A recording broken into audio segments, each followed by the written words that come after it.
Good afternoon, ladies and gentlemen, and welcome to another edition of the Democratic View. And I'm the hostess. My name is Phyllis Italiano, and we do a series of shows every week that you can see at different times. And today, my guest has come to us to talk about, well, a very, very important and serious issue, gun control. And her name is Jackie Hilly, who now resides in Sag Harbor very happily, I might add. Yes, exactly. Very glad to be out here on the East End. Yes. Well, we want to know a little bit about you, so please do tell us where you're from and what your background is and all that kind of good stuff so we can kind of figure out how you got into gun control. Well, I guess briefly, I was raised on Long Island and attended schools on Long Island and went to college in Boston and then law school in New York City.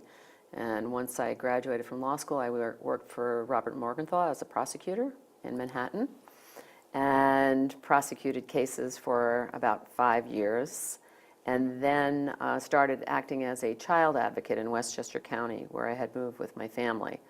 So I was advocating on a lot of different issues that have impacted children, child health plus when it was initiated in New York State. Yes. We were helpful in administering that implementation in the counties by developing model programs.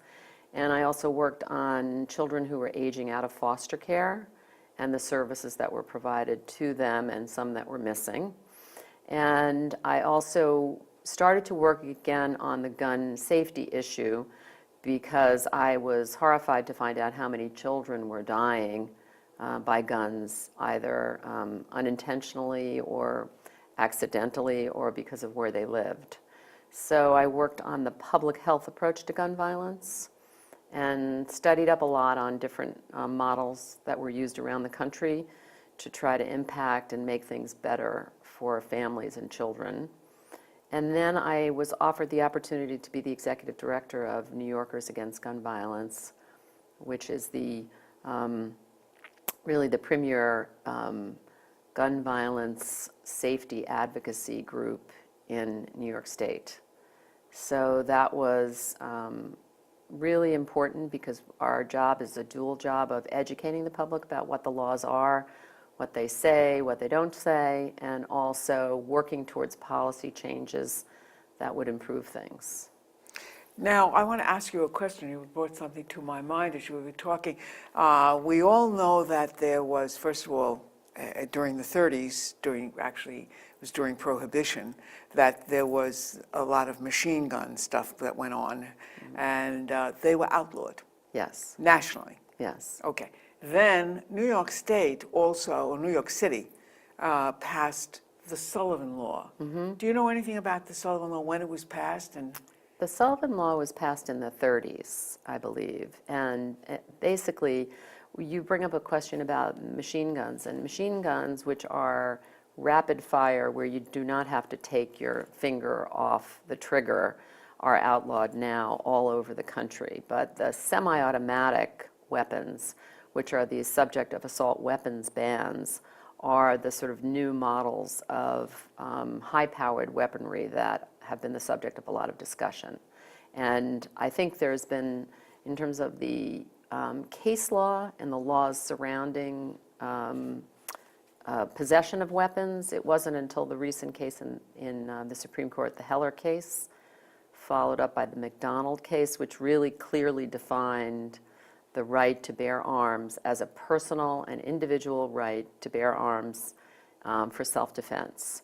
So that was very, very recently established, although there were other cases along the way that kind of talked about some aspects of possession, but not as thorough as the And Heller when were case. those cases decided? What years? Heller was decided in 2008, and it had to do with restrictions on gun ownership and possession imposed by the District of Columbia.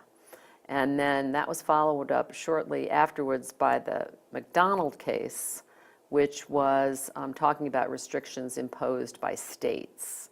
And essentially they say the same thing, which is that there is an individual right to bear arms for self-defense in your home, which is one of the fundamental rights that was originally anticipated by the framers of the Bill of Rights. But they both... Of course, the framers of the Bill of Rights were doing that in the 1700s? Yes. I mean, when there was, lurking in the woods, animals that even you had to protect yourself against. I really take such an issue to people who have to have a gun in their home to protect them. Don't they have locks and keys? Well, the thing is, the Constitution doesn't give us much choice about agreeing with everybody once the law is laid down. So I think the Heller cases and the laws are pretty easy to comply with, because essentially what the Heller case also says is that reasonable regulations as to who can possess guns, where they can possess them, and the types of guns they can possess will also be upheld. That's the part of the decision that you don't really hear that much discussion about, which makes people feel it's a little imbalanced, but it's actually having lost the fundamental principle that it's a right attached to a militia rather than to people. Once you see the reasoning in the court, you can say, well, it's a balanced approach, because the court clearly says that there are certain types of people who should be prohibited from owning. And that goes to the issue of background checks, which is really a current issue in our Congress. Yes, indeed. Whether or not that should be passed. And then as to the types of weapons, the Supreme Court specifically says in that case that unusual types of weapons can be banned. So that goes to the issue in my mind of assault weapons and high-capacity magazines. And it also says that places can be restricted, and of course one of the first places they restricted was the Supreme Court itself. And so places can also be restricted. So really now the discussion is what's reasonable as to those three categories, the restrictions as to persons, types of weapons, and places.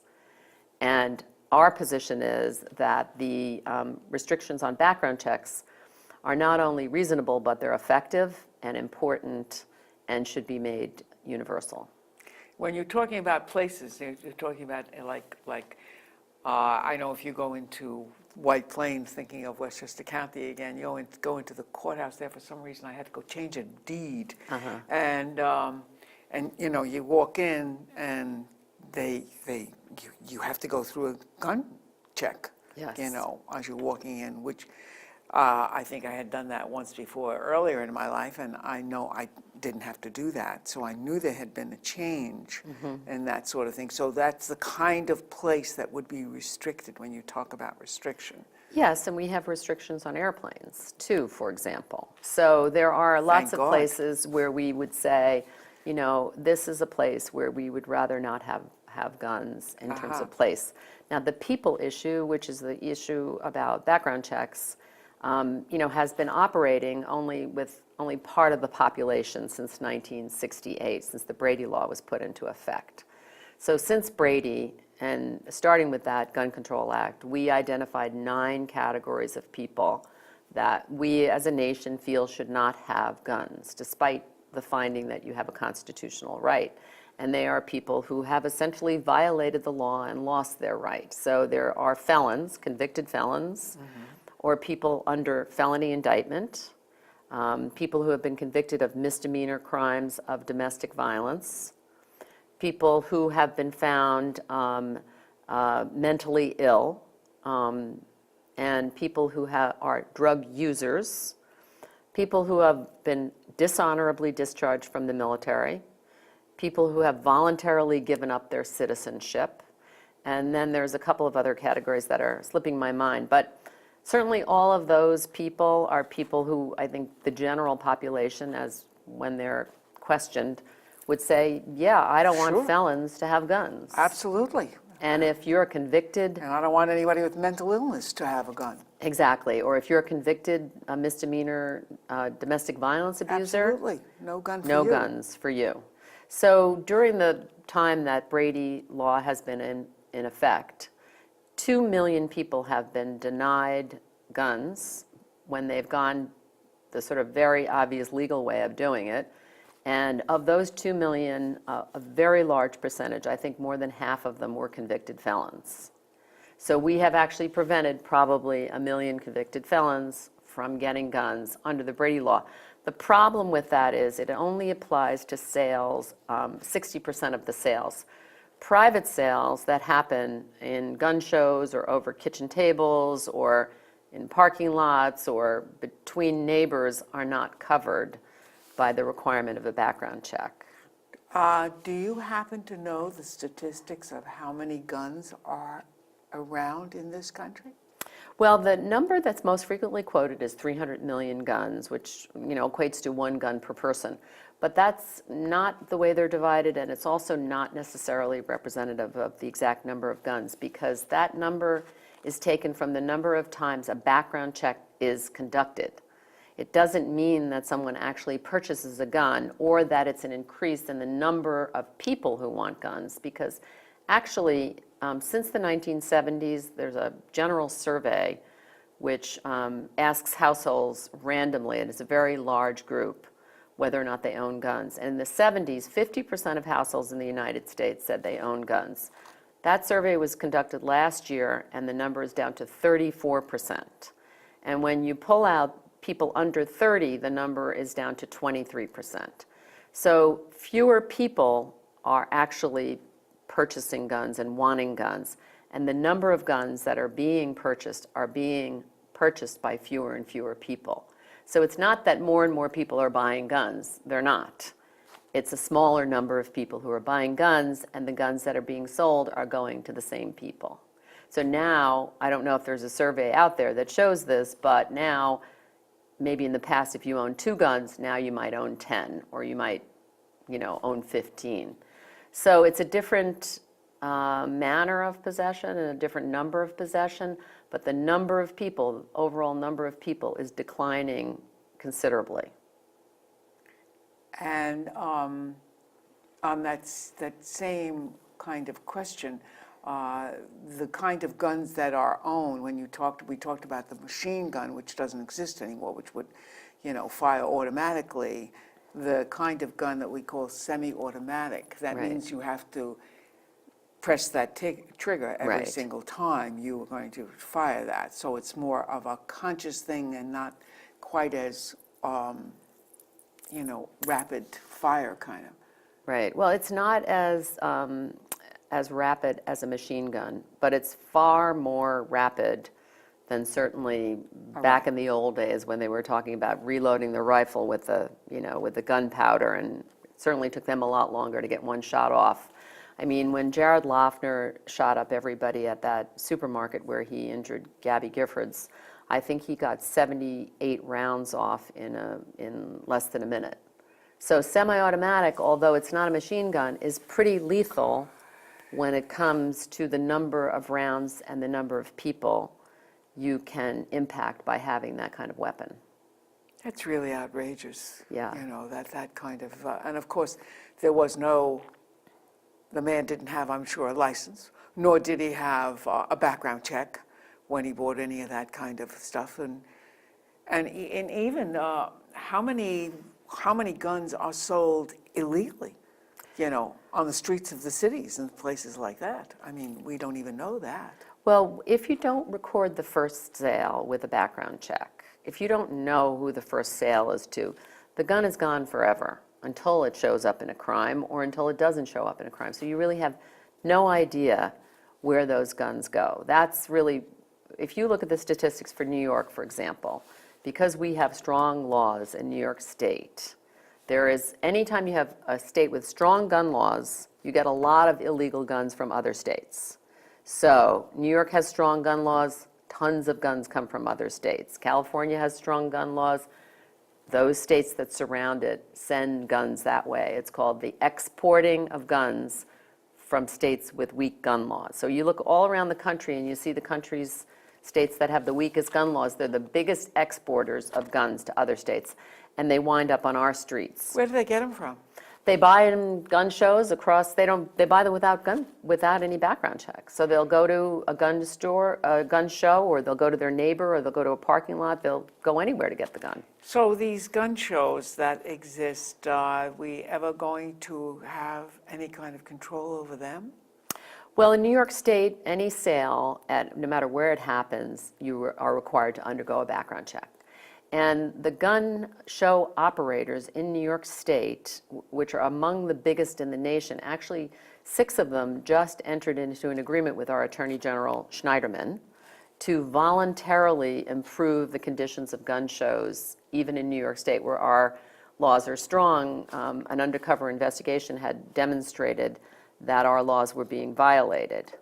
So those gun show operators have developed a series of protocols now that will be more effective in making sure that background checks are conducted on every gun sale.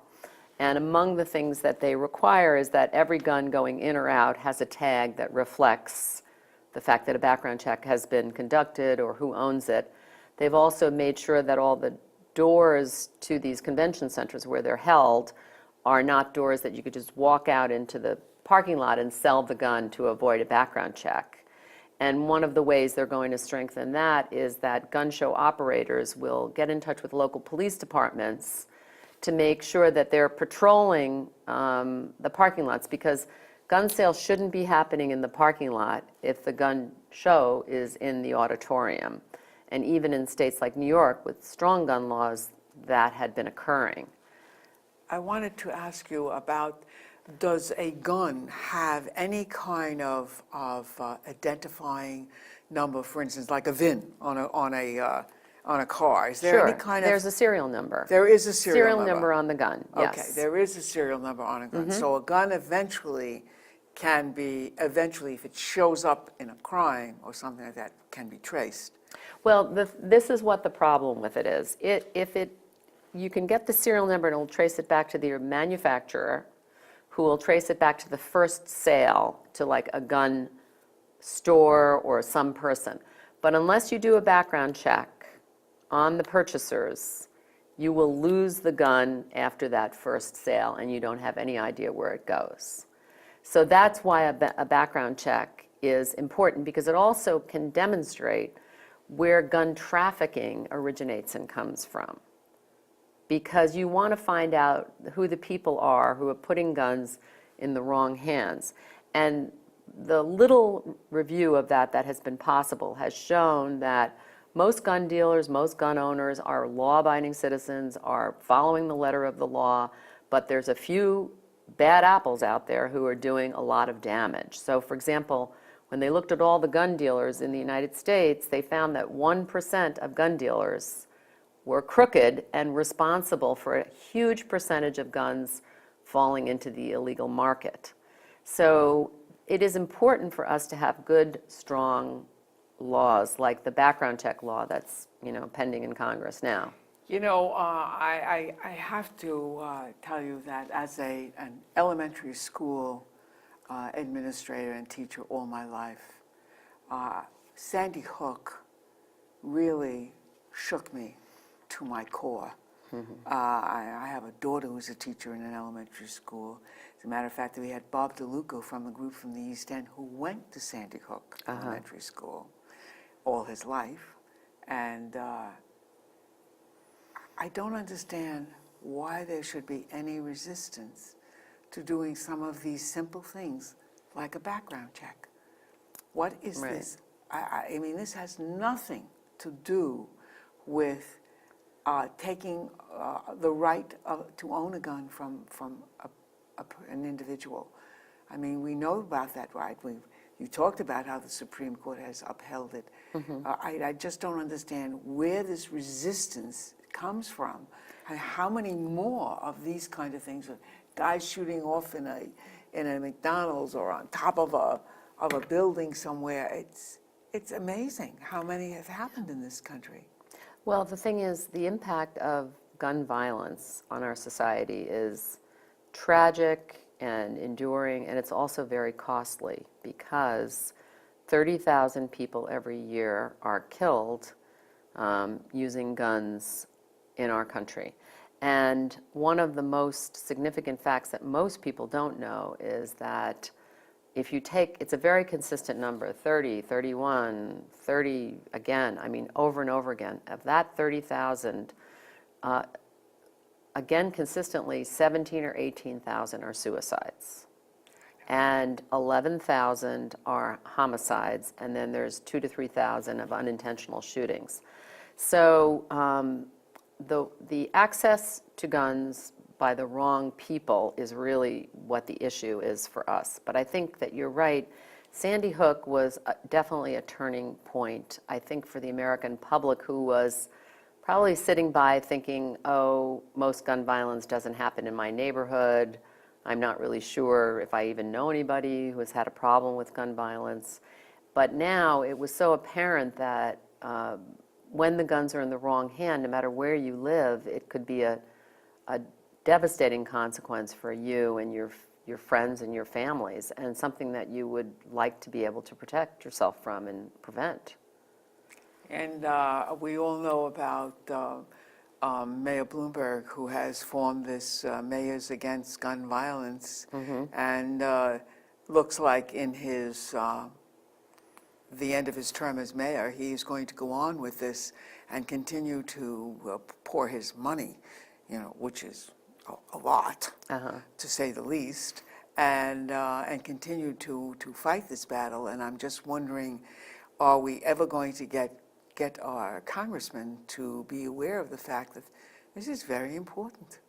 Well, the thing is, I mean, there has been no national leader like Mayor Bloomberg, who has really taken the reins on this issue and provided everybody with another voice, frankly, because before that, the NRA was the only voice out there. And over the course of our lifetime and certainly our recent past, the NRA's leadership has, really less and less spoken for their membership and more spoken for a fringe element in their ranks. And you can look at just one incident in 1999 when Columbine happened.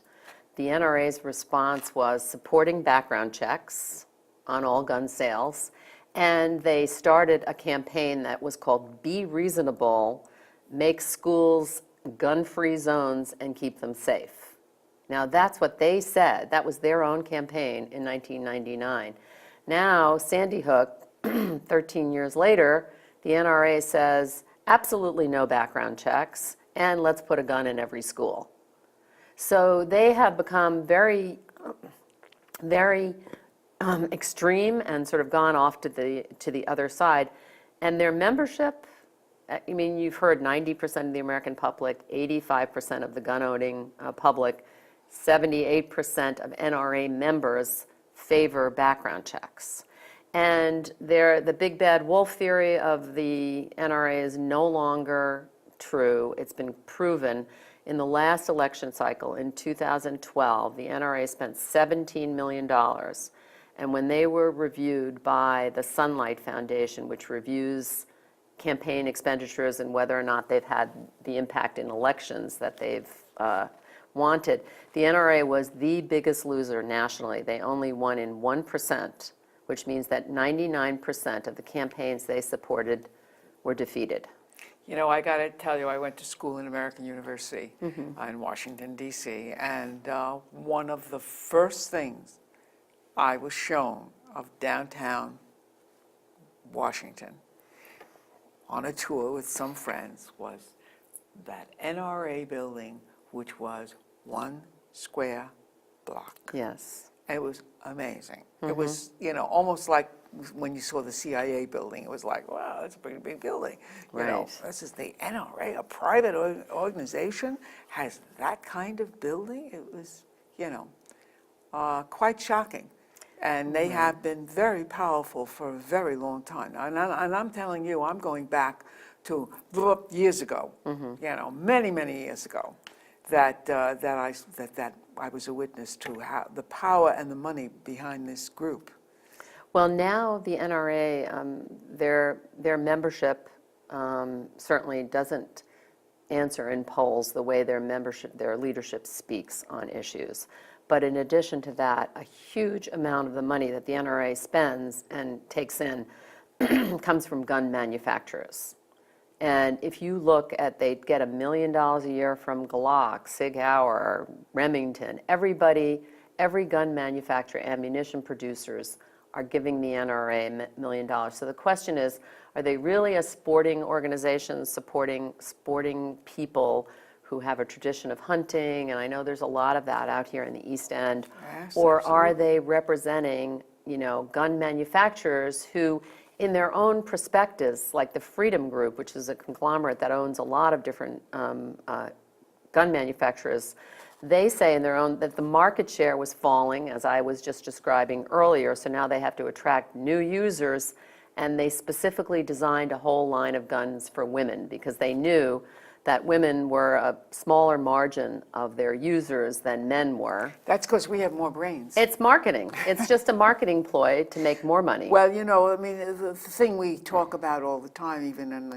other show I do, East End Vets, is the influence of the corporation in so much of American life. It's, the people don't have the power and the voice in this democracy that they once had, especially in the last, 20, 30 years, as, with the power of the people has sort of relaxed, and we're not quite, in the streets. You think about the years of your own life, and people were always out there fighting for one thing or another. And now it's corporations that have a lot of control, and we're not out in the streets. So maybe that's our last word to everybody. Get out in the street and start to really think about what you're for, because we want gun control. We want to know that it's not going to happen in any elementary school around here. And I can tell you something, I don't want a gun in the school. Yeah. I don't want guns around the school. That's not a safe environment for children. No one should have guns. So, in schools. So that's what we're going to end on, Jackie. Thank you so much Thank for you coming. for having me. I And boy, you appreciate certainly it. did teach us a lot. Thank you.